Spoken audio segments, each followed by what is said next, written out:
এবার নজর রাখবো ঢোলাহাটে যুবকের মৃত্যুতে দ্বিতীয় ময়নাতদন্তের নির্দেশ বিচারপতি অমৃতা সিনহার। আজ মৃত যুবকের দ্বিতীয় ময়নাতদন্তের নির্দেশ, পরিবারের সদস্যের উপস্থিতিতে ময়নাতদন্ত, জুডিশিয়াল ম্যাজিস্ট্রেটের উপস্থিতিতে ময়নাতদন্তের নির্দেশ। চোর সন্দেহে তুলে এনে থানায় যুবককে মারধরের অভিযোগ, পরে অসুস্থ হয়ে মৃত্যু আবু সিদ্দিক হালদারের।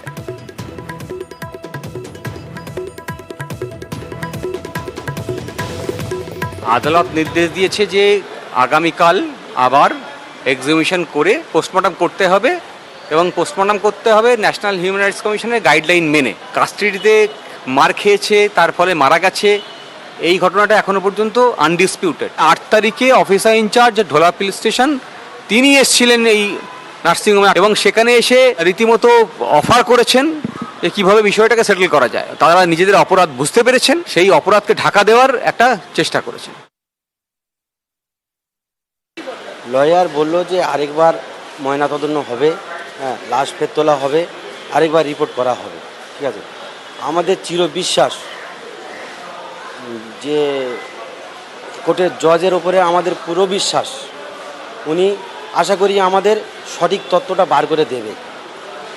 এতে আমরা অনেক খুশি যে পুলিশ ভাইপোকে মেরেছে, সেই পুলিশ দিয়ে আর কাজ হয়।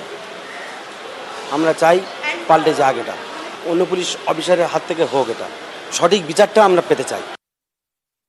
দীর্ঘ বিশ্বাস যে আমরা সঠিক বিচারটা পাবো। কালকে দ্বিতীয় ময়নাতদন্তের নির্দেশ দেওয়া হয়েছে এবং সেখানে আপনি থাকবেন। হ্যাঁ। কি মনে হচ্ছে, কি করা হয়েছে আপনার ছেলেকে? আমার ছেলের বয়স 22, অর্থাৎ তার কোনো রোগই নেই, সে মরে গেল, তাহলে তাকে তো পিটিয়ে মারা হয়েছে। 3 তারিখ মাঝরাতে আপনার ছেলে আর তার দুজনকে একসাথে ধরে নিয়ে গেছিল পুলিশ?